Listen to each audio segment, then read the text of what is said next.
The views and opinions expressed in the following program are those of the participants and do not necessarily reflect those of KSMQ Public Service Media Incorporated or its assigns.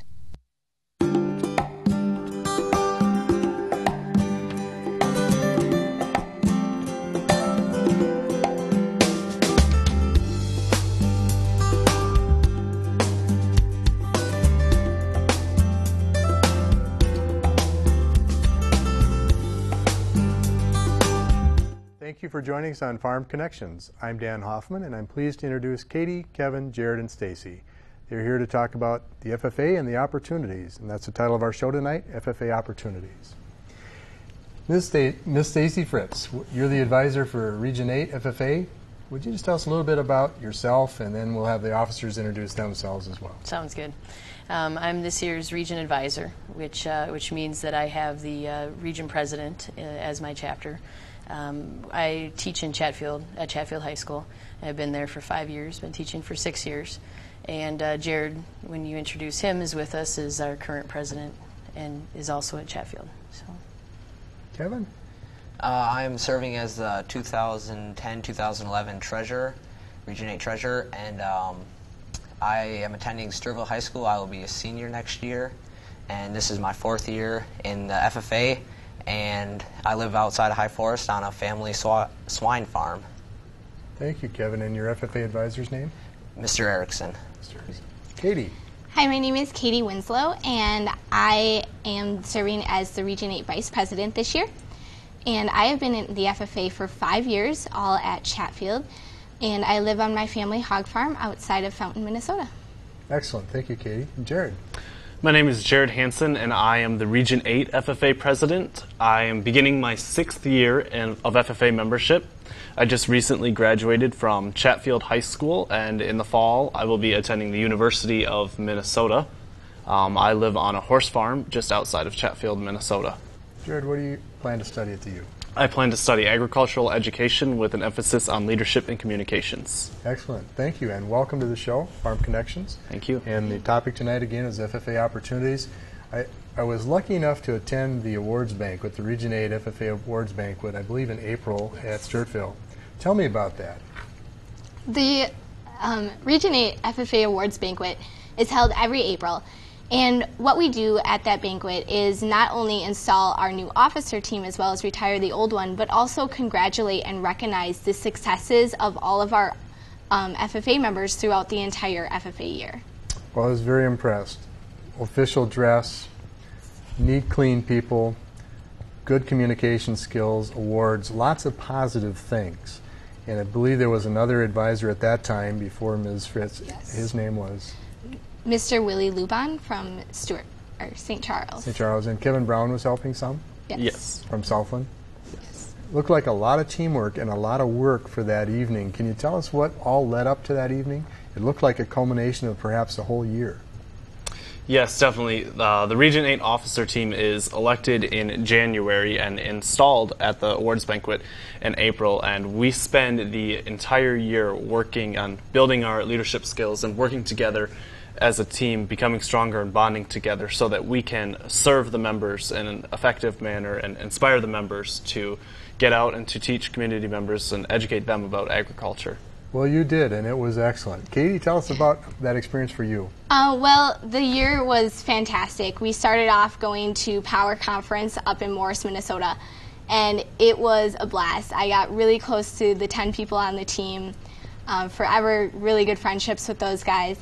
After Power, we came back and held an amazing Fall Leadership Day with 300 FFA members that we got to engage in FFA activities. We went on a Green Hand Camp, Winter Leadership Day, and then the awards banquet that you were able to attend. And we had a good time doing it. We learned a lot, and we all grew a lot as people and a team. I noticed that. Lots of teamwork, collaboration. It was excellent. Kevin, your interpretation of the awards meeting.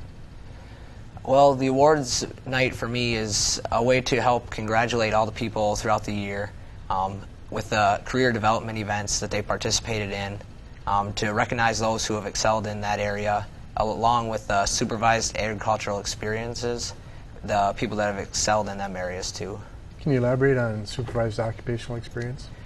What a supervised agricultural experience is where an FFA member pretty much starts their own business, or they can work for a business. So there's a placement side where you are working for a business, and an entrepreneurship side where you start your own business. And you can go either route with that, and you can go into anything from swine production to turf grass management. There's endless opportunities for different supervised agricultural experiences. Well, it was an excellent program, and as I enjoyed watching your ceremonies and the professionalism of yourselves and your advisors, one thing came to mind that bothered me just a little bit. As I looked around the crowd, I saw parents, I saw FFA members, I saw friends of FFA, but I didn't see many school board members or superintendents or principals. And I'm convinced if they'd have been at that celebration last night of your year of accomplishment and the things you've done, they would be so supportive of FFA with funding and anything that the school needed. Is there anything we can do to get those board members and superintendents and principals to attend? We were actually fortunate. We also have a chapter banquet, or awards night, and we were fortunate enough to have our superintendent and our principal in attendance to that banquet, and they were both very thoroughly impressed. And our superintendent and principal have both been to national convention, and they loved it down there. But I would love to see them come to the awards banquet. I think if we invited them, they would certainly attend, and if they knew about it. And they're busy too, but They it would are. be nice to see a few more, and I'm glad they support the local level. Katie, can you tell us about your supervised occupational experience program? My supervised agricultural experience program involves showing my pigs and cattle. And I've shown pigs since I was in 3rd grade, and I love showing pigs. It's one of my passions in life. And I have set goals through my supervised agricultural experience program to not only become a better showman through my showmanship abilities, but also through learning how to pick out a quality animal at a young age, to the feeding programs throughout the year, and then to selling them at the state fair and county fair. Do you need to keep records? I do keep lots of records. Records on how much I spent on them when I bought them, who I bought them from, ear notches, ear tags, how much I fed them, any medications I gave them. And then with the cattle, a lot of their rations change throughout the year, breeding programs for my breeding heifers. Sounds extensive. It is. Thank you. Jared, how about you? Your SOVP. My supervised agricultural experience, more commonly known as an SAE, is equine placement. And during the summer months, I actually moved to Iowa Falls, Iowa, and I work on a diversified livestock operation in the draft horse department. I train Percheron draft horses for competition. We compete at several different shows all across the Midwest, and this summer we are gearing up for an extensive show season with about 14 head of Percheron draft horses. So I'm responsible for feeding and making sure that the proper nutrition is given to the horses and make sure that they are well in shape, that they're conditioned and trained, and getting them ready and clipped and ready to go to the shows. Sounds interesting. It very much is. Kevin, expand on your project a little bit. Well, growing up on a swine farm, it's just kind of natural for me to be the swine placement with my dad. So mine is basically swine placement. We're helping out at home, keeping track of the hours that I work, logging that, figuring out your unpaid hours. And I also have bought a few boar and a landrace gilt and have started breeding my own show pigs. So I've also started an entrepreneurship side of swine production. Excellent. If there's somebody that doesn't have production ag interests or opportunities, are there other things they can do with an SAE? There definitely are. A lot of kids and members in our chapter, if they work for Subway, they are able to use that as an SAE because they are making food. They're on the selling end of the food products that all of us farmers are producing. There's people that work for other agricultural businesses, such as the co-op in town, and you keep track of your records that you keep there. Anything that is around that. I think the only thing that doesn't fit in SAE is babysitting. As advisor, both regionally and a chapter, what is the role with these projects, this supervised ag experience? One of the major things is when a member is new is to sit down and figure out what their interests are. because FFA requires that they have an SAE project, which is unique to our program, and it builds leadership and occupational skills as well.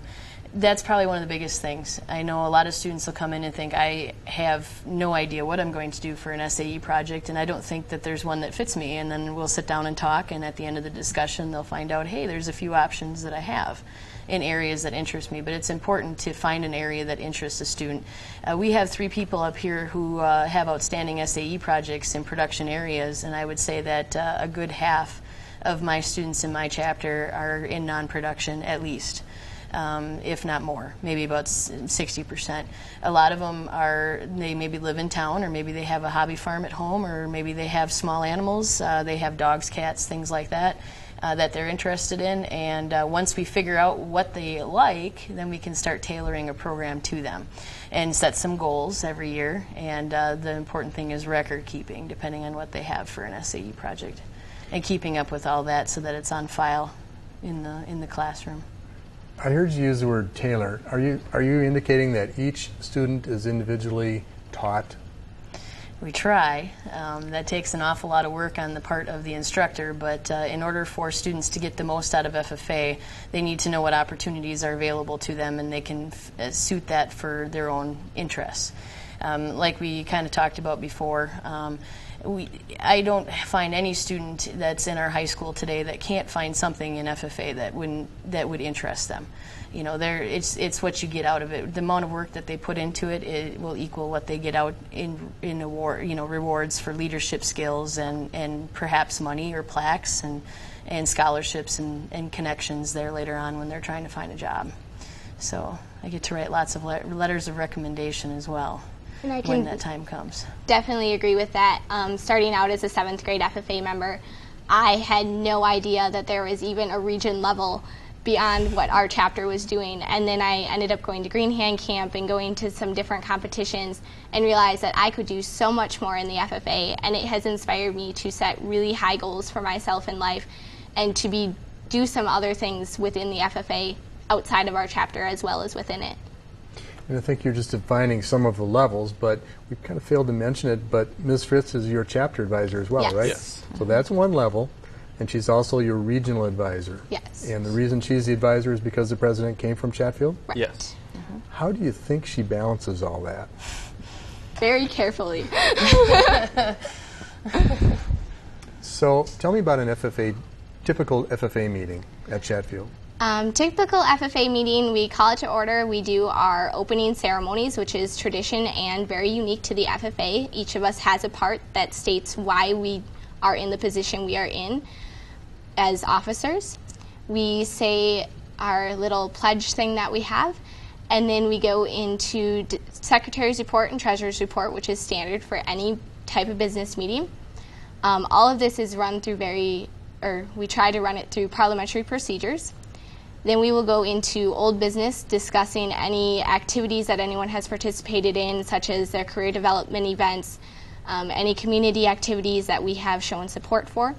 And then we'll go into new business, what's coming up, who needs to be where, if anything needs to be done, collected, and then any other announcements. So you get to use the gavel at each meeting? Yes. And at the regional meetings, Jared? Yes. What's a regional meeting like? A regional meeting is more down to earth. It's between the 10 of us and the 2 advisors, and typically we do have a secretary's report and treasurer's report, but we focus mostly on the items that are on the agenda for the time. So we are working and discussing more one-on-one with how we can go about doing what we need to do and knocking off the items on the agenda. So as we're preparing for Fall Leadership Day, perhaps in a meeting, we will set aside a certain time that we will break out from the meeting, and we'll just work on our workshops with our workshop partners that we will present at Fall Leadership Day, which we actually just had a meeting last night with this region officer team, and we spent the second half of the meeting working on our workshops for the Fall Leadership Day. Thank you. How many regional officers in Region 8? There are 10 region officers. We have the 6 constitutional officers, which are standard of any chapter or region or state association. But since our region has the highest level of membership in Minnesota FFA, we do have 4 additional officers called assistant officers, and their role is just to assist the 6 constitutional officers at any time with anything that they need. And a big part of being a region officer is we all have a very equal part in what is done. The president obviously goes to all the state officer meetings that the rest of us don't need to attend. But as far as title, it's not, I mean, we all have our titles and we all know where we stand, but we all have a very equal part in what gets done, how it gets done, and making sure everything is run completely smooth. So far we've talked about chapter, regional, and now you mentioned state, Katie. Yes. Is the FFA advisor at state level, Mr. Larson? Yes, Mr. Larson, and then Mr. Erdl helps him out. Executive FFA? Yes, secretary. Awesome. I heard a couple of impressive things. Agenda, parliamentary procedure. I've seen where FFA chapters were actually asked to come into co-op boards to help them with the parliamentary procedure. That's really a good skill to have. It is. And I also heard you mention CDE, or career development. Yes. Can you expand on that? Kevin, why don't you take this? CDEs, or career development events, are competitions where they're pretty much specified in a certain area. There's ones from judging different types of livestock to judging different types of dairy products. And what you do is you would focus in on that certain area, and you would go and you would compete against other schools within the region, and you would try to qualify for state. And if you qualify for state, try to qualify for nationals. You just added another level, the national level. Yes. What's your favorite CDE? Mine would be agricultural sales. Katie? My favorite is probably extemporaneous speaking, but I am also on the parliamentary procedures team and general livestock. I have done small animals, floriculture, and a little bit of meats and foods. Okay. I was on the parliamentary procedure team with Katie at my chapter, and I've also participated in the creed speaking, the agricultural sales, as Kevin stated, and as well as the horse evaluation. Thanks, Jared. Yep.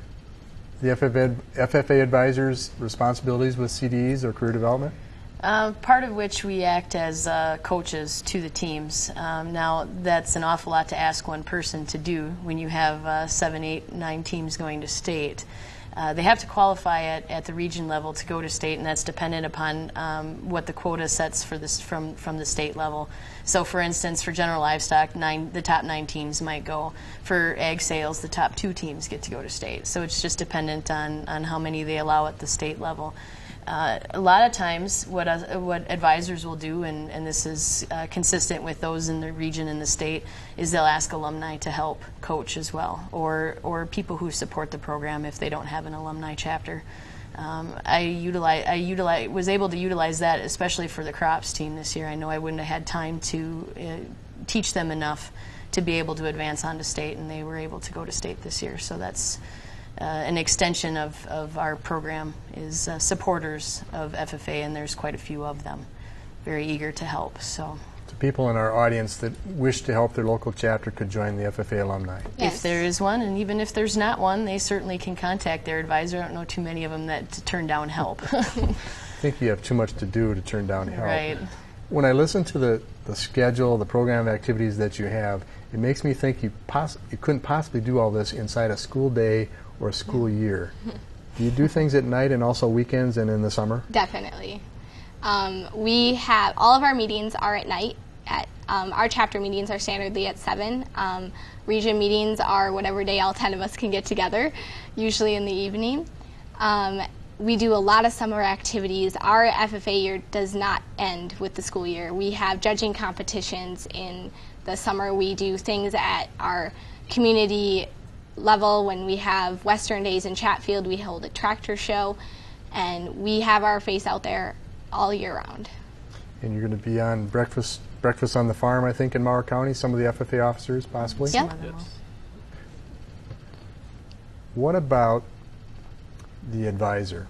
You can't possibly do it in the school day. They're talking evenings, weekends, and summer. Do you have a contract that goes into the summer some? Most advisors will have a few extra days. The average is probably 15 extra days in a contract. Mine's a little less than that, but most of them are right around 15 extra contract days. Can you possibly get it done in 15 extra days? No. I didn't think so. Most advisors, even those that just do, and it depends on the advisor, on how much of a commitment they make. That's a decision that they make. And a lot of the students, you get these, even at the chapter level, if you build the leadership up in your program, the students will take care of a lot of the work for you.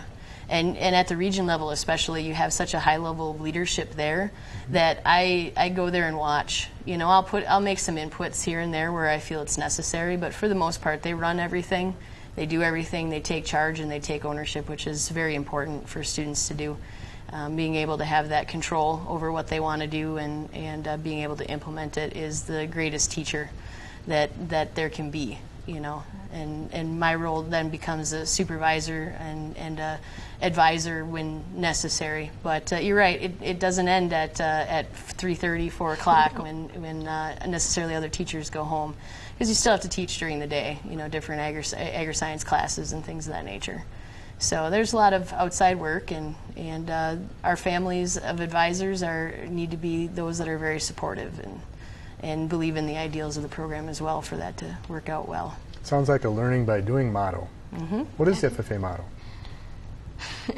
Learning to do, doing to learn, earning to live, and living to serve. Awesome. Impressive. Thank you. You brought in a program of activities, and you also mentioned Green Hand Camp or Green Hand. Can you elaborate on what a Green Hand is? A Green Hand is a 9th grade or first year 10th grade member of FFA. So it is one of the several different levels of membership that we have within FFA. It is one of the first ones. Most chapters typically start out with the Green Hand level. Some chapters are fortunate enough to have a middle school FFA program where they can have the Discovery degree level. But most chapters do start out with the Green Hand FFA level. Well, thank you, Jared. When I was thumbing through the program of activities, I saw the calendar, and I was just totally impressed with the magnitude of that and all the days that were full. And there's about 6 full type pages of activities during the year. Is there a Green Hand Camp and chapter leadership camp? Yes. Green Hand Camp is always the first weekend in December at Ironwood Springs for 2.5 days. And we have a great time with about 65 members and 10 of us officers and 2 advisors and 2 recreation directors. And we teach them all about things from SAEs to CDEs to proper etiquette to team building to leadership skills, speaking, and everything in between and beyond. Well, I saw videos of it. It looked very impressive. And if I understand it right, you're one of the only youth groups able to use that facility because of the responsible level that you've shown. Yes. We are. Chapter leadership camp. Tell me about that. Kevin, have you been to that? Leadership camp. Yes, we put on a fall leadership day, and this last year it was held at the rec center in Rochester. And what we do there is we have different workshops between goal setting, teamwork, FFA 101 where they learn about the history of FFA, and other workshops like that. And then we also have them go on a tour. This last year, excuse me, we had a tour to a nursery. We also had a tour to a dairy farm with a robotic milker, and a tour to a cave out at Corey Hill Nature Center. Interesting. What makes you do this? I already heard that you don't just stop at the end of the day when the last bell rings for 7th period or whatever many hours are in the day at your school. What makes you do this? This is a lot of extra work, Jared. The reason that I take such an active role in FFA is simply to give. What I strive to do is to give back to the organization that has given so much to me. I cannot say that I would be the same person that I am today without FFA, and it has shown me so much and given me so much that I can use within my life and in my future that I don't see a clear reason why I would not want to help other members find the same things in FFA that I found. I would love to be able to use every opportunity that I can to inspire FFA members to get out of FFA what I have. Thank you. I think you're going to make a great ag ed teacher. Thank you. Katie, why do you do this? For me, it's passion and fun. Passion because I love agriculture. My family farm is 155 years old. 5th generation is my brother and I. And I just love to get out there and talk about agriculture. I've been doing it since I was 9 years old. And I love the feeling that I get that somebody's actually listening to my story and that I'm able to inform the public what agriculture really is. And it's more than sows, plows, and cows. And we get out there, and I'm able to have this voice through the FFA. And the fun of meeting new members and speaking in front of people and getting to know people like yourself, Dan. And it's something I really love. Thank you, and you're good at it. Thank you. Kevin. Well, the reason I keep going is because of the FFA creed. Actually, it comes right out of the FFA creed. Starts out, I believe in the future of agriculture, which is what I believe in. If it wasn't for my belief in agriculture, I don't think I could be here today doing this. So it's really my belief in agriculture that it will pull through for America. So I'm hoping so. Food, fuel, fiber. Got it all. We definitely need leadership from our young people. We definitely need you taking over our farms and our businesses. And I think we're on the right track. Let's hope so. Ms. Fritz, any closing comments? We've got about 60 seconds left. I just wanted to, if I had to let anybody know anything about FFA, is that it is really a student leadership organization surrounding the industry of agriculture. Production agriculture is very important to our tradition in the industry and continues to be a backbone for the framework, but there's so many opportunities, and it really has evolved to meet those opportunities that students need to have today. And if they just take a look at it and just sit down and think of those things that they are interested in, I bet they'd find their niche in FFA. And people would be very impressed to see the kind of things that I get to see on a day-to-day basis when you have an 8th grader that comes in very shy, quiet, and leaves with leadership skills and is able to run a meeting and advocate for themselves and things that they believe in. It's pretty impressive to be able to, and a pleasure to be able to witness that on a year-to-year basis. So, well, thank you for sharing today. We're wrapping up, but again, thanks for coming to the studio and sharing with Farm Connections. For more information, log on to ksmq.org and click on Farm Connections. There you can find past episodes and participate with the blogs. It's there you can submit your ideas. Don't forget to email the show at farm@ksmq.org. Tune in next week as we continue discussing the impacts of agriculture on all of us. From everyone at Farm Connections, I'm Dan Hoffman. Thanks for joining us. See you next week. Thank you, Jerry.